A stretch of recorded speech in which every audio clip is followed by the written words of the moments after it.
Beautiful. Shall we do it? Jess, let's Yeah, do it. Let's dive do it. in. Welcome, everyone. Greetings and welcome to Living Well Community, your home for interactive and on-demand wellness programming created and curated for you by Harvard Pilgrim Healthcare and Tufts Health Plan. I'm John Roberts, and this is Mind the Moment in Everyday Life. Now, each week we take viewer questions. We look at the ways that you can use mindfulness to make the most out of every moment in your life.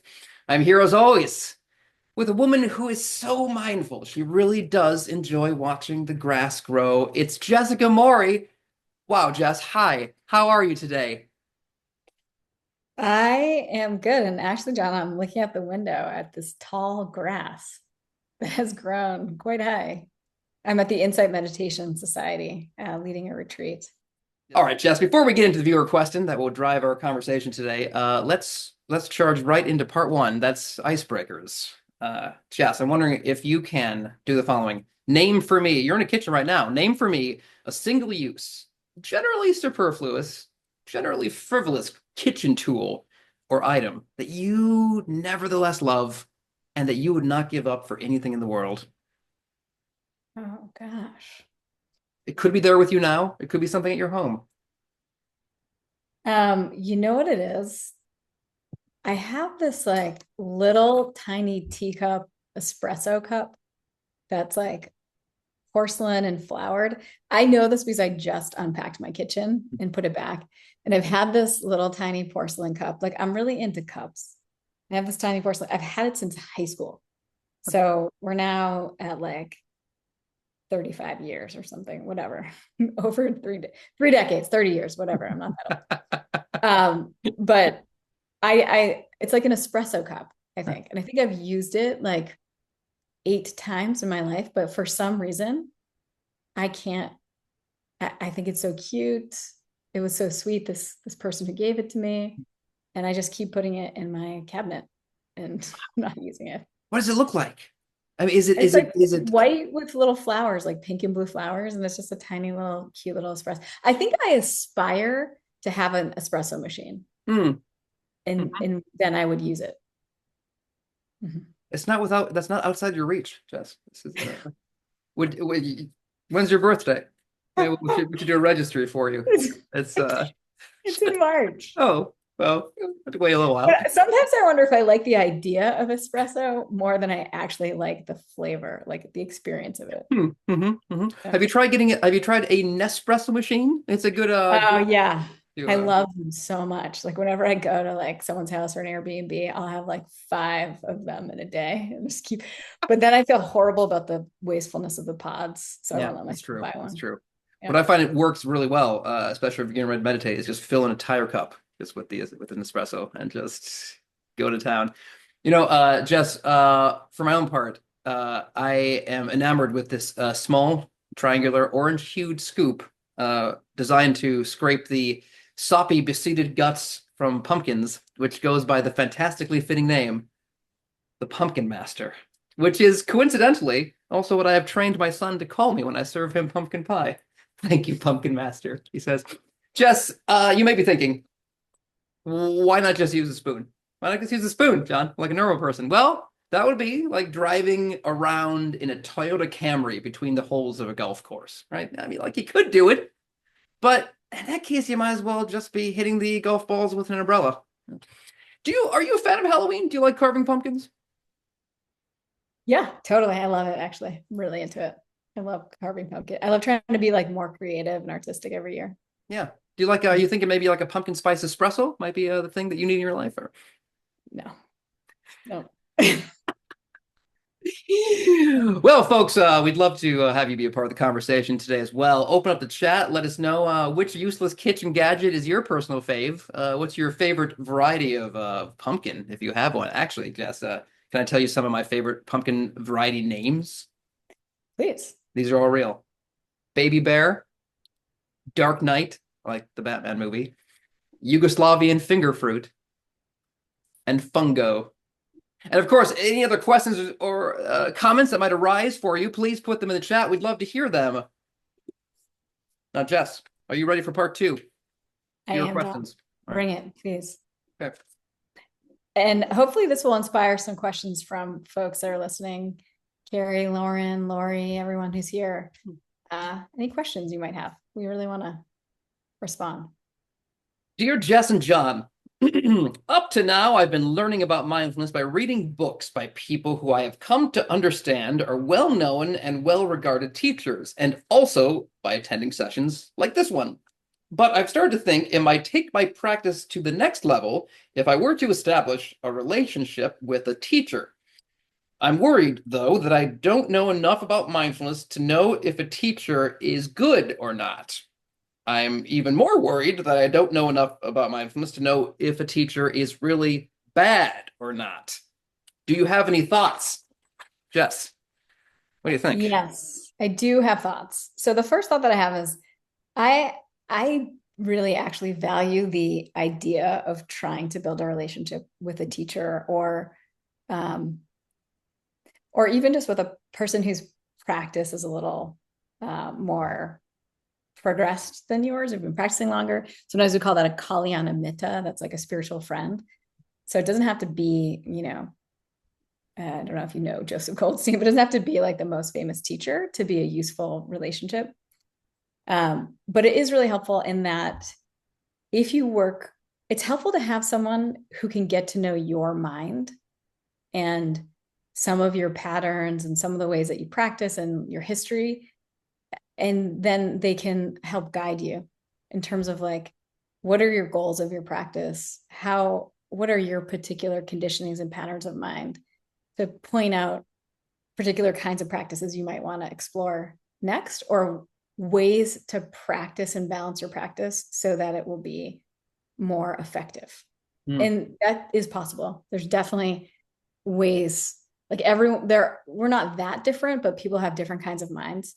So it's helpful to get little pointers from someone who can understand your mind. So Let me rephrase this for you. It sounds like what you're saying is we all have we all have pumpkins for minds, but some of us have the baby bear and some of us have the fungo, and it might be good to have the pumpkin farmer there who can really help grow the crop. yes, perfect. That's a perfect, thank you, John. Perfect analogy. Is that what it is? Metaphor? So I just want to say I admire that. And actually my personal practice really got so much more committed, and it deepened significantly when I started working he called himself a mentor. A guy named George Haas, who would meet with people every week. So he'd meet for 30 minutes every single week. And in between, he would give me practices to work with. And it was like, part of what was so amazing is like, I had to do the practice because I knew next week on Tuesday, I had to tell him what had been happening, and he'd ask me about my practice. So it kept me really committed and also more like clear about my practice. Like, what was I doing in my mind? Why was I intending to do it? So those are all pieces that I feel are super valuable.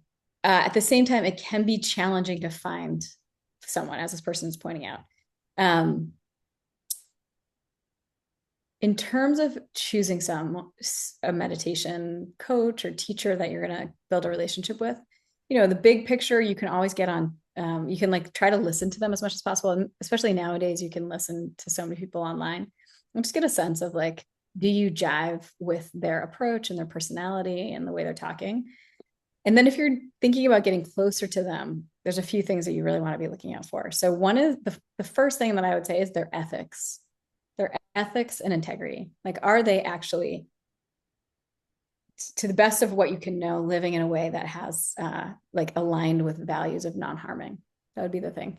And in integrity, like if they're teaching a practice, are they following that practice from what you can tell? So that would be the number one thing to look for. The second is like, is their teaching clear and practical for you? And again, this is very personal because this is why I'm teaching at the Insight Meditation Society, and we always have a team. Like right now, there's 4 teachers, and we all have our own unique approaches and styles.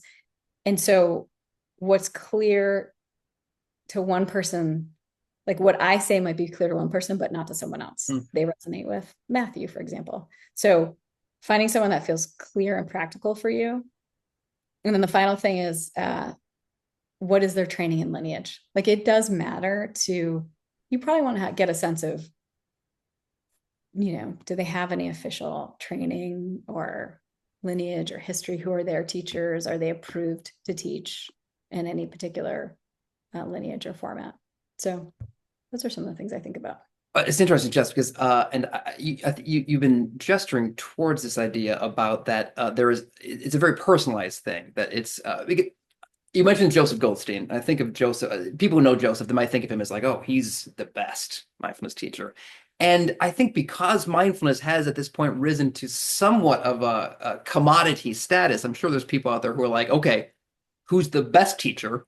That's the one I want. And I was wondering about if you think there's a gap between, or how big the gap is between really great teachers and like just really good teachers.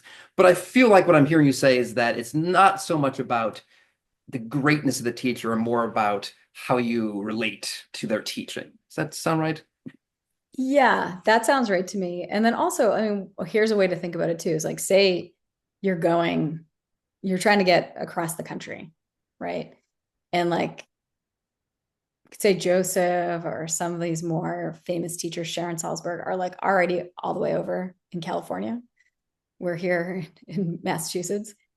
You don't need Joseph to give you a play by play. If you have someone who's like already one state over who can be like, oh, we'll take this road and take that road, like that's what you need. They're going to help you get to them. And then you just keep going. So you don't need to have that necessarily a personal relationship with Joseph if you have a relationship with someone who's trustworthy and is a little farther along on the path than you. Yeah. So, Jess, Jenna is asking, how do you find a mentor? And I feel like you've been talking a lot about qualifications, how to sort of maybe evaluate a potential mentor. But I think another part of that question is probably like literally, how do you find one? Like, let's say you've just sort of heard about mindfulness, you're trying to, get into it, but like where do you even start looking? Yeah, this is a really important question. One thing I would create if I had all the time and energy in the world would be like some kind of system to connect people with teachers because I value that kind of ongoing relationship so much for practice. Unfortunately, I haven't done that yet.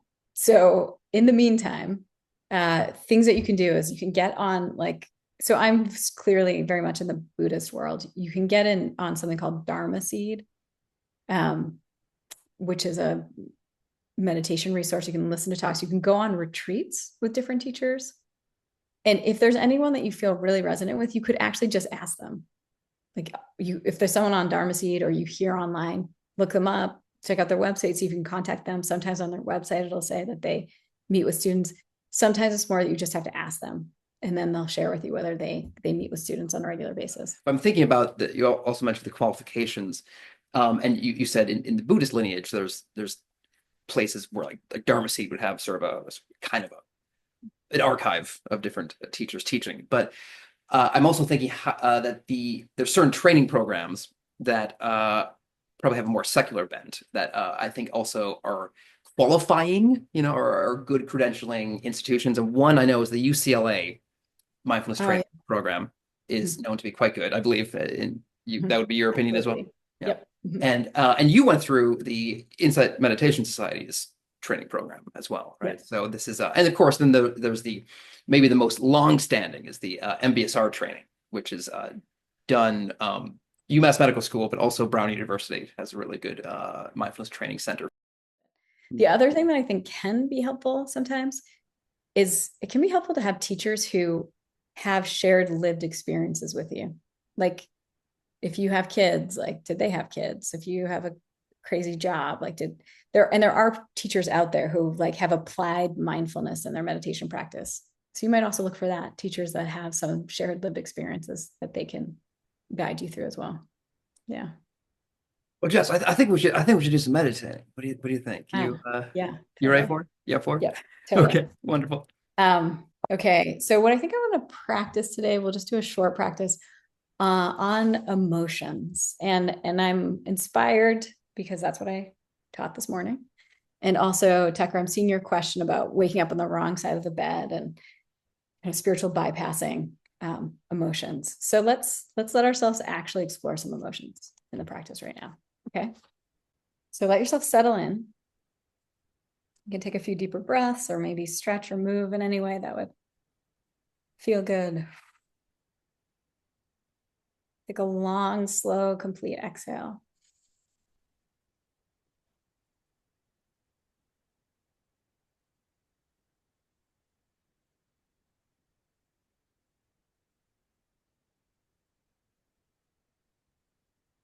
And as you're exhaling, allowing your body to settle, relax, let go.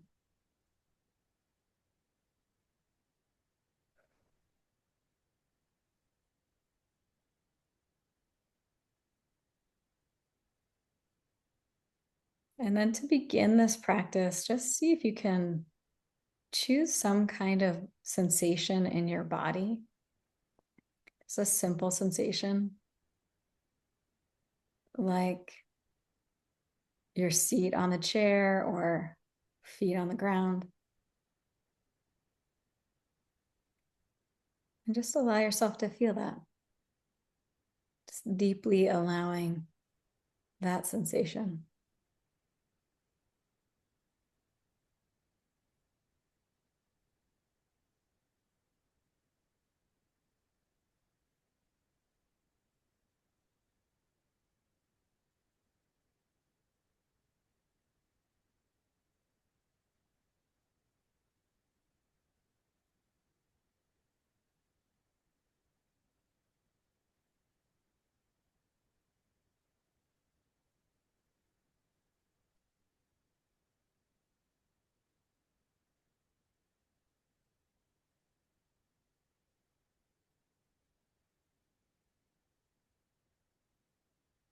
And then we'll shift our attention to exploring in your mind, heart, body.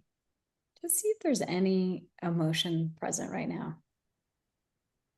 Even something very subtle. It could be pleasant or unpleasant, slightly liking or not liking. Or maybe there's a different emotion, like frustration or joy or worry. And so we'll practice with this acronym RAIN, RAIN. So first, just recognize what is it that you're feeling right now, even just a subtle feeling or emotion.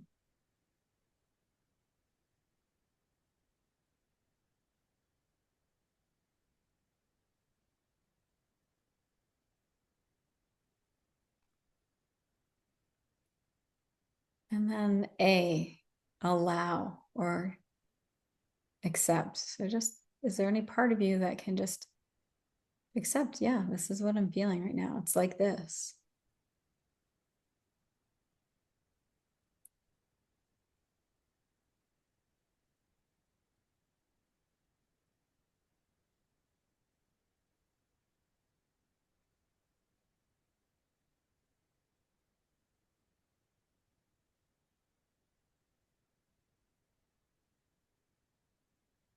And then the I is investigation. So the next step is to see if you can get curious about what it's like to have this emotion. In particular, really feeling it like in your body. How does it feel in your body? How does it move and shift and change?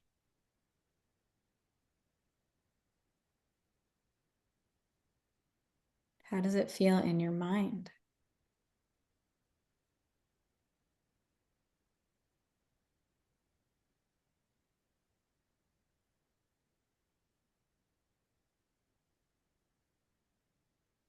Really notice its impermanence. Notice its shifting and changing qualities. A lot of times we don't want to feel difficult emotions because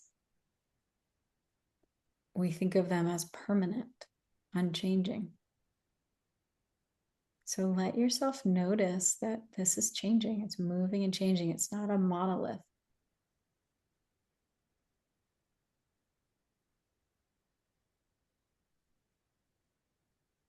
And the N is, we'll use nurture, nurture. So just inviting in a little bit of care. Any way that you can offer some softness, care, tenderness to this emotion. So this is especially important when it's a difficult emotion.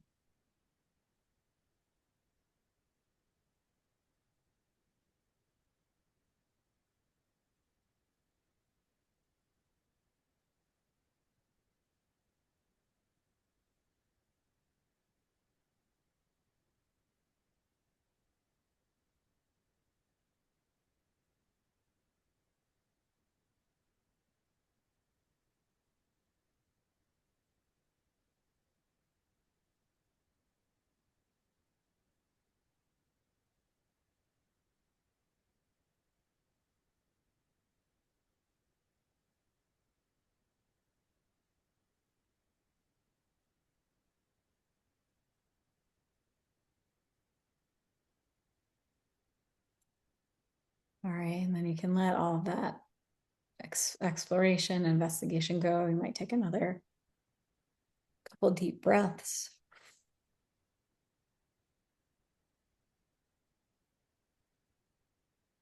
Let yourself return just to the simplicity of feeling your body sitting or standing.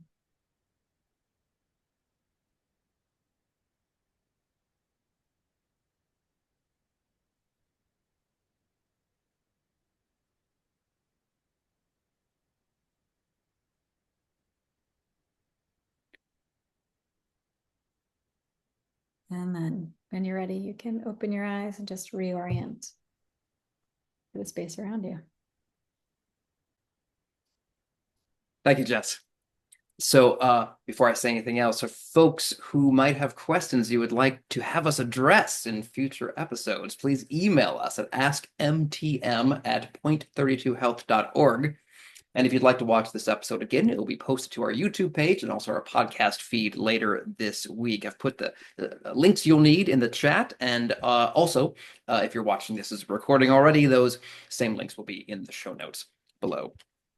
Jess, I'm curious if I could maybe sort of turn this question on its head a little bit. We've been talking about how one might know, a practitioner might know if a meditation teacher is qualified, is good. But I'm wondering about how a person who might want to teach mindfulness, how can they know if they're ready to do so? Generally, I think there's a lot of well-intentioned people out there who might have their hair on fire with mindfulness, as is sometimes said, and who decide, okay, I should start teaching. But I'm wondering for people who, how does one know if they're ready to teach mindfulness, first of all, and what might be a chasm that somebody will come to that they realize they can't jump across, and maybe they come to that realization a little bit too late. Mm-hmm. Yeah, no, I think you're ready to start offering in some way when you've seen changes in your own mind, heart, and life from your practice. When you've had a decent amount of time of practice and you've seen actual notable changes, and maybe also the people in your life have seen changes in your mind, heart, behavior. So that seems like a great time to start offering the benefits that you've experienced. And that can just be in simple ways. If you wanted to offer it more widely, there are now a lot of these trainings, like MBSR is a great one. Jack Kornfield and Tara Brock have the mindfulness meditation teacher training, MMTCP program, that I hear really good things about. Yeah, and then just like keep your commitment to your own practice. And I really value retreat practice. So if you can go on retreat, if you want to deepen to be able to teach, I really invite you to do retreat practice as much as you can. Would I be correct that you would advise somebody to take up some sort of a training relationship or program as opposed to considering that they are able to train themselves? Yes. I would definitely, you would want a teacher or some kind of trainer. I mean, the benefit is Yeah, they can see your blind spots. They can point out things that you're not seeing. So yeah, I would definitely do a training. And then like also to have Sangha. So the thing that I also want to say about this is like a teacher's great and also a Sangha, a community. Because sometimes just like a group of friends who sit together and talk about your practice is all that you need. So that could be your other option is just like get create your own Sangha, your own sitting group, and then read some Dharma books together and discuss it or talk about your practice. That could be your peer mentoring system. Wonderful. Do you think that people who are interested in teaching mindfulness, do they need a substantial retreat practice, or is that just kind of a nice to have as opposed to need to have? Yeah, I would say it's a nice to have, unless you're going to teach retreats, Mm. then you should have a big retreat practice. But really consistently, people who I encourage to do retreats often find a lot of benefit from it's just like, it's just going like a period of like deep diving into the practice, your own mind, mindfulness. Like a lot of people find it quite beneficial, but many people, can't do it because of caregiving or their jobs or other things. So that's okay. But if you can make it happen, I find people find it's like really beneficial for deepening their practice. Mhm.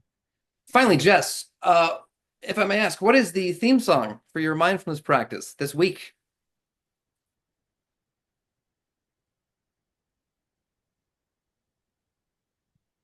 Uh, I think it's a Rick Astley. Uh, Never gonna give you up. That song. Never gonna run around and desert you. Yeah. What a wonderful choice. So last week I went with There Is a Mountain by Donovan, and this week I thought I would riff on that by going with Mountain Jam by the Allman Brothers Band because sometimes, your practice feels like a sprightly elfish Scot, but sometimes it feels like a 35-minute long hot plunge into a cosmic sauna. Remember to check out our ever-growing Mind the Moment in Everyday Life dance party playlist on Spotify. Link in the chat below. Now, folks, we'll be back next Tuesday and every Tuesday. Please, if you are enjoying these sessions, tell at least one person about them.